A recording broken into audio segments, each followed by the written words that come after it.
What's going on? It's the Rap Nerd, and it is the end of 2021, like I said in my other video. So we got to do a recap of my favorite albums of the year. It's only right with me being a rap nerd, you know what I mean? So again, like I did with my film list, I'm gonna start from the bottom, work my way up to my favorite. RapNerd Productions, no capping, that's word to mommy.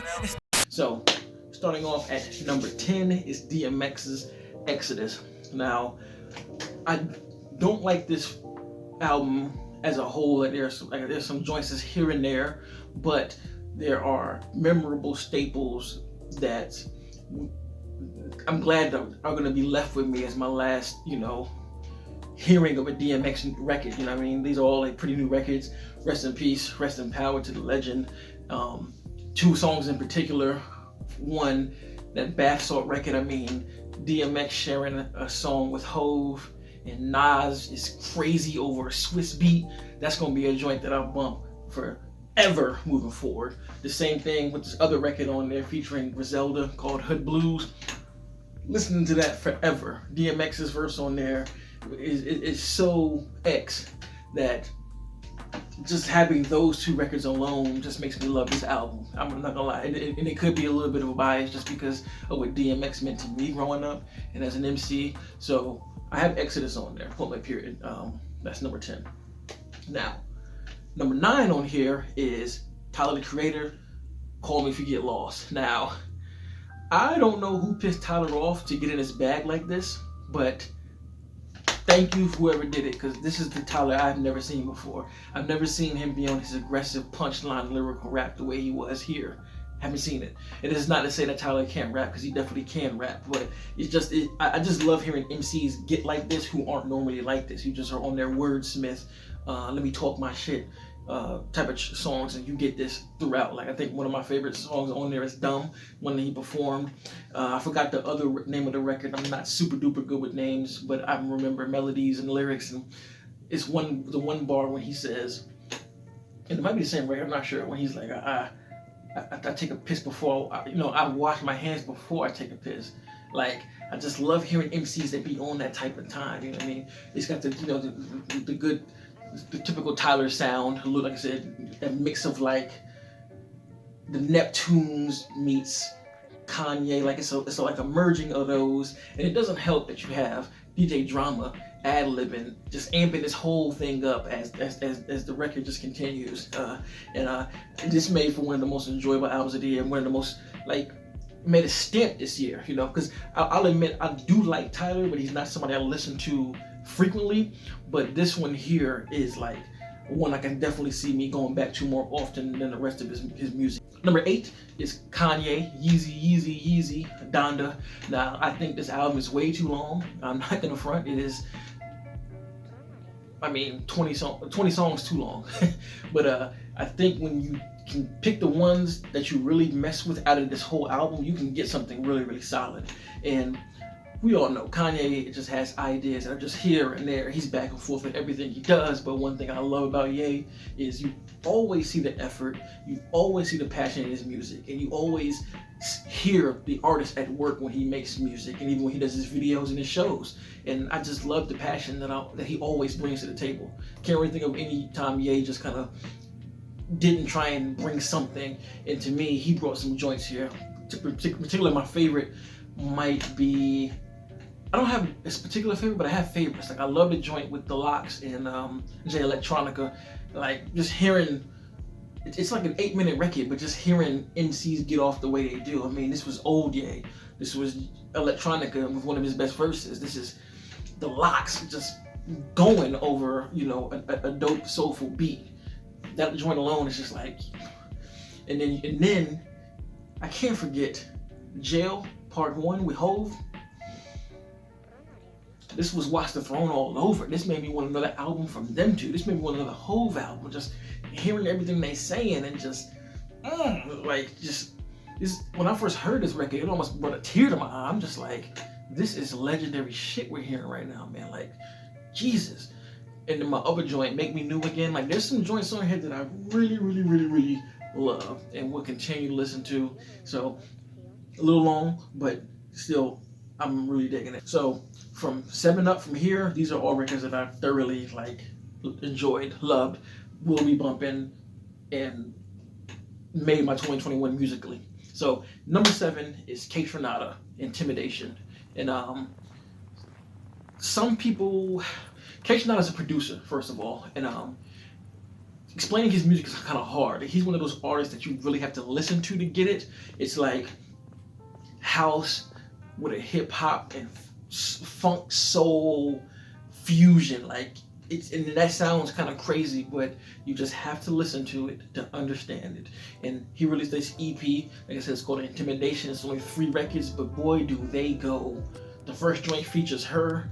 The second joint features Thundercat. The third joint, I don't know who the artist is rapping on it, but with it being 3 records, it being so dope, you're probably gonna re-loop and play these 3 songs about 3 times off the first listen, and it's gonna be a 9-track album. That's how good it is. It's so great.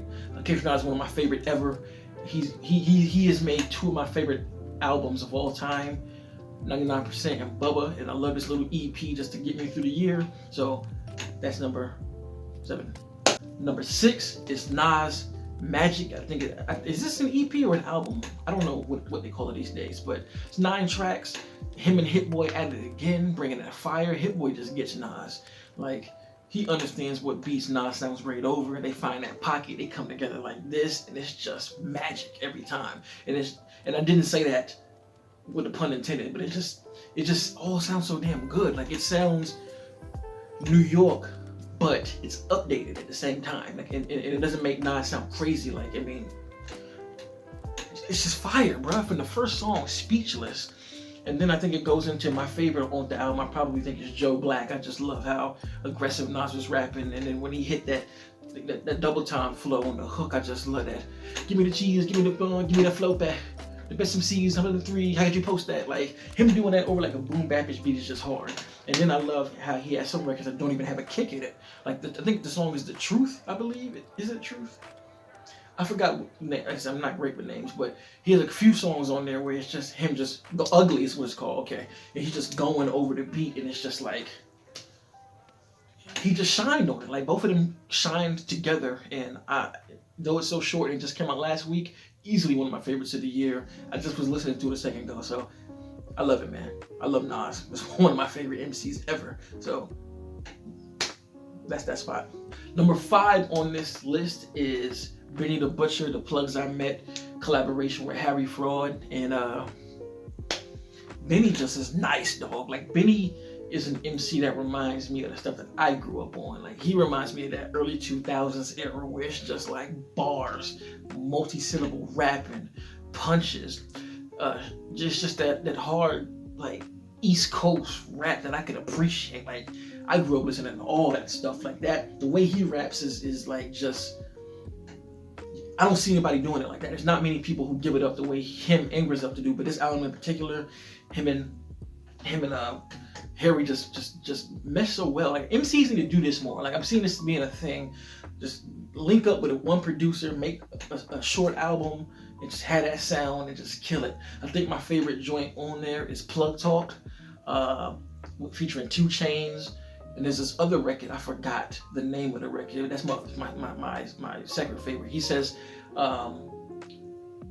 he says this bar. He says like, you had a luck with this new Glock 8, the clip long enough that I could shoot for 2 blocks straight. Ooh. As you can see, I'm hyped about that album. I really dug it, and that's number 5 on my list. Number 4 on my list is Lloyd Banks, The Course of the Inevitable. When he announced this album, I was so excited because Banks, again, this is a dude that I used to listen to religiously. They call me the rap nerd. I used to rap. Well, not gonna say I don't rap anymore. It's just not like, it's more of a hobby than it was a career goal like it used to be. But Banks is one of the people that taught me how to rap, just listening to how he puts his bars together. Like, set up, punch, set up, punch, set up, punch. Like, I learned all of that from Banks. So naturally, when he announced the new record, I was like, yes. And he did not disappoint. Every joint is fire. I really love how the first half of the album is kind of like Banks's vintage New York sound, where it's kind of dark and, you know, slow tempo, so it allows him to just really just bar the shit out of the beat. Like, I think my favorite joint from the first half, or in general, is the joint with Freddie Gibbs. That joint is just the slow beat and him just. It's almost like he's doing the double time flow, but not really. And it's like something P's and S from Queens, Queens. Like he just is going off on that record. So that's my favorite one. But the second half is where it gets kind of personal and the sound switches to something a little bit more like of now. Like there are a few beats on there that I could see like a Drake rapping over, but Banks isn't compromising himself, you know what I mean? So I do like that he gets personal in the second half and he keeps the first half street. And great album, man. Like Banks doesn't disappoint. Still one of the best MCs ever. I hope he does another one next year or the year after. Because Banks, you got a lane out here. Nobody's doing it like you, dog. So love that album, man. The course will be inevitable. Ooh, number 3 on my list is Isaiah Rashad, The House is Burning. This album is just a vibe, man. Like, it's a little different than his last project. I was expecting a little bit more rapidy rap like he did in his last project, The Sun's Tirade. But this one is literally more of just energy and a vibe. And when I first heard it, I didn't really like it like that. Not me saying I didn't like it, but I didn't feel it because I was expecting something else. But the more and more I listened to it, I was just like, yo, this is fire. Like this is one of them joints that like, this is riding music, what I call it. Like if you riding around like twilight to like nighttime, this is that album you listen to.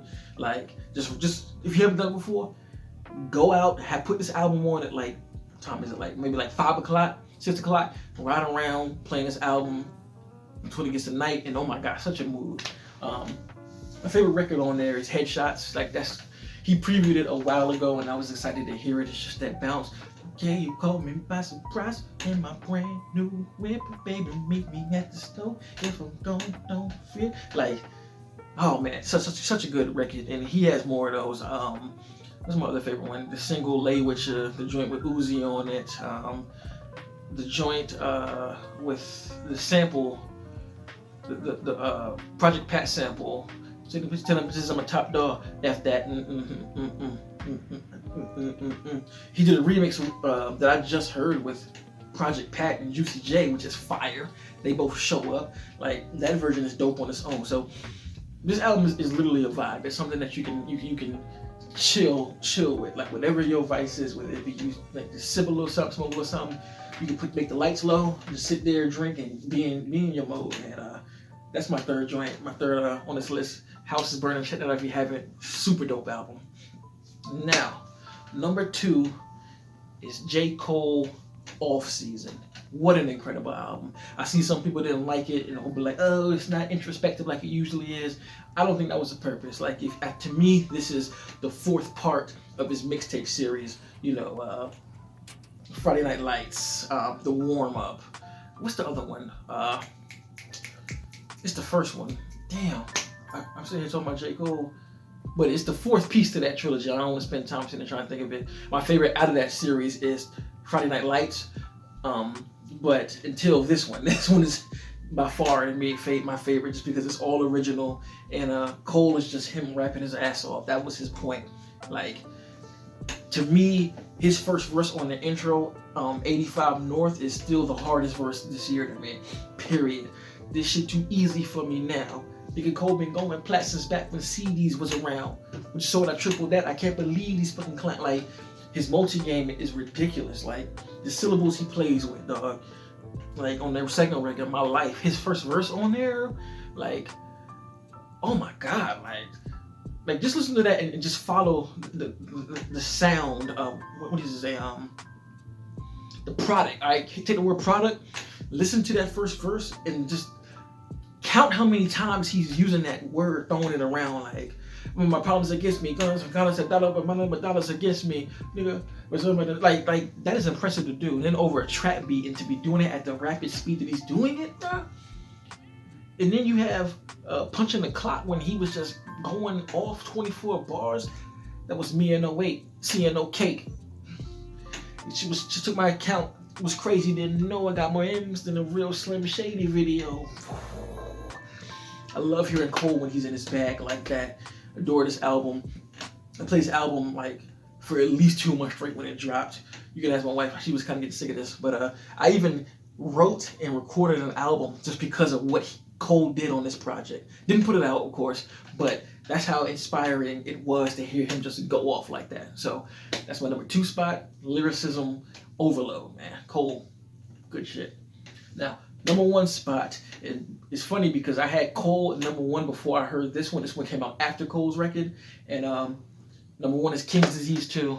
Man, Nas sliding all over those beats, bro. Like the perfect New York updated album. Like if New York artists had followed this, again, him and Hit Boy just get together and fucking destroy it, man. Like Pressure, when it comes on the intro record, it's just kind of cool. And then when that beat switches, it's just like, oh, okay, this is what we in for. Yeah. So many fire records on here. Like I think one of my favorites, of course, is Pressure. I love Rare Form. That's probably my favorite. That's just that beat. Doom, doom, doom, doom, doom, doom, doom, like, and him with that double time flow the whole time. I mean, Rare Form. Niggas are checking my style. Shit wasn't there for him. Like, Nas ain't Mr. Beat, bro. Ain't Mr. Beat at all. I love that joint, and I love the joint with YG and what's the boy name? A Boogie. That every time I pop out, it pop off. 100 Deep in clubs, I'm on my balls. Like Nas, he covers all bases on this. Like he of course he has the soulful joints like the ones I just mentioned, and Store Run where he's just going off. Like, oh, what a great album, man! Like for Nas to come out year to year, because he put King's Disease out last year, which was also a dope album and on my favorites list, and to come back and make an album better than that one, fire! And then he put another one out this year, and he's talking about King's Disease 3. You gotta put some respect on Nas' name. Nas is that dude. Like seriously, like every track goes. I don't change nothing when I listen to this album, and I still bump it now. And so that's my favorite album, King's Disease 2. There's my list. Let me know what you think in the comments. Do you agree? Do you disagree? Do you have another record that you would put there that you would change out? Let me know in the comments, man. Again, thanks for watching. Like, subscribe if you dig this content, and Happy New Year to you. Stay safe. Until next time, peace.